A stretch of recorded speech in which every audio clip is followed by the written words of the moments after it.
बिस्मिल्लाहिर्रहमानिर्रहीम। बहुत बहुत शुक्रिया आप सबका। आने वाले दिनों में जीएसटी में थोड़ी कमी की जाएगी, बल्कि इस्लाहत का ऐलान कर दिया गया, जो रिफॉर्म सेंट्रल गवर्नमेंट ने लानी है, जिसका मतलब जो आपके घरों में खाने पीने की चीज़ें पहुंचती हैं, जो आप लगाते हैं, इस्तेमाल करते हैं, इन सब चीज़ों में टैक्स की जो अभी तक बढ़ोतरी या आपके लिए परेशानी का सबब बन रही थी, थोड़ी सी कम होगी। और ये ज़बरदस्त कमी शरहों में या परसेंटेज में या जो आंकड़ों में आ रही है वो आपको दिखना शुरू होगी। और वज़ीर आज़म की तरफ से लाल किले की फसील से भी कल ऐलान किया गया 15 अगस्त के मौके पर।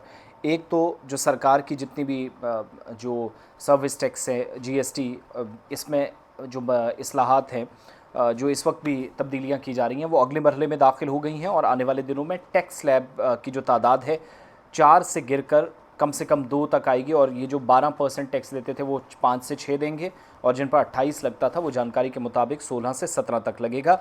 और खाने पीने की और दीगर इस्तेमाल करने वाली जो अशिया हैं, आम लोगों को महंगाई से इतनी राहत तो नहीं मिलनी, लेकिन थोड़ी सी राहत ज़रूर टैक्सेस में, जो इजाफी पैसा आपको टैक्स की सूरत में जाता है।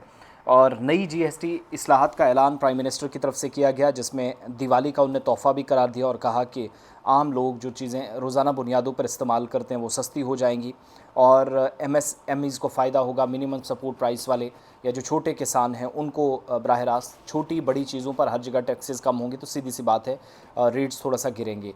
और वजारत ख़जाना से जब यही सवाल पूछा गया फाइनेंस मिनिस्ट्री से, तो उनके जवाब के मुताबिक बुनियादी तौर पर 3 किस्म की जो इस्लाहत हैं वो तजावीज़ की गई हैं, प्रपोज़ की गई हैं, यानी जो रिफॉर्म्स लाई जानी हैं सरकार के नोटिस में। 3 चीज़ें हैं।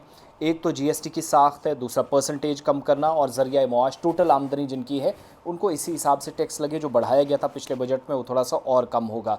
मौजूदा 4 से कम कर 2 तक जो टैक्स स्लैब है वो गिर जाएगी। और इसके अलावा कुछ चीज़ें जहाँ पर खुसूसी नर्क भी लगाए जाएंगे, स्पेशल जब प्रोविजंस होंगे तो तब्दीलियाँ होंगी। कुछ ऐसी चीज़ें यहाँ पर याद दिलाना ज़रूरी है कि जीएसटी के तहत 4 टैक्स स्लैब हैं, 5%, 12%, 18% और 28%। तो 28 वाला कम होगा, 18 वाला कम होगा, 12 वाला कम होगा। इतलात के मुताबिक 4 से 2 की जाएंगी, तो दैट मीन्स 5 से 6% टैक्स का फ़र्क भी ओवरऑल हो सकता है। इकॉनमिक अफेयर्स वाले जो मास्टर्स हैं वो ज़्यादा इस पर बात कर रहे हैं।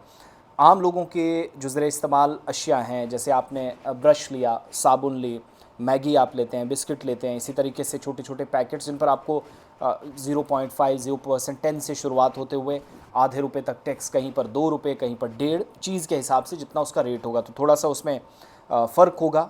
और ढांचा जाती जो इस्लाहत है, जो रिफॉर्म्स लाई जाएंगी, इन पर टैक्स और आउटपुट टैक्स को भी एक साथ करने की तैयारी है। टैक्स के जो बकाया जाते हैं वो ज़्यादा ना हो, जब साल के बाद भी कोई टैक्स पे करे या महीने के बाद भी, तो कोई दबाव ना रहे, उसको भी कम करने पर सरकार सोच रही है।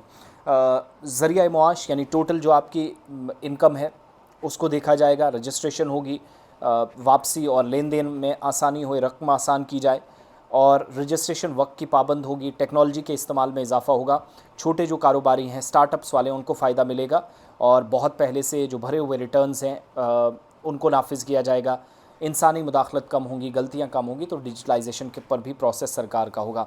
ये याद रखिएगा, 2017 जुलाई का महीना था जब जीएसटी नाफिज किया गया था, जब फंड्स लगे, और 8 वर्षों में इस वक्त बहुत सारी तब्दीलियाँ आई। इसकी वजह से हमने बहुत ज़्यादा सरकार को टारगेट होते हुए देखा। और हो भी क्यों ना, महंगाई इतनी ज़्यादा, बेरोज़गारी काफ़ी कम, छोटी नौकरियों के लिए बड़ी प्रेजेंटेशन या एडवर्टीज़मेंट, वो सारा सिलसिला देखा। लेकिन आम लोगों को क्या राहत मिला था, जो बुनियादी सवाल है, जो वोटर है उसने वोट के एवज़ क्या पाया, तो वो एक अपने आप में सवाल था जिस पर सरकार ने जवाब देने की कोशिश की है। और आइंदा दिनों में ये सारी इस्लाहात जो सरकार ने प्रपोज़ की हैं, जो तजावीज़ रखी हैं सरकार के सामने, 4 से 2 की जा सकती हैं, जिसमें ऐलान वज़ीर आज़म की जानिब से गुज़श्ता रोज़ कर दिया गया नई इस्लाहात का।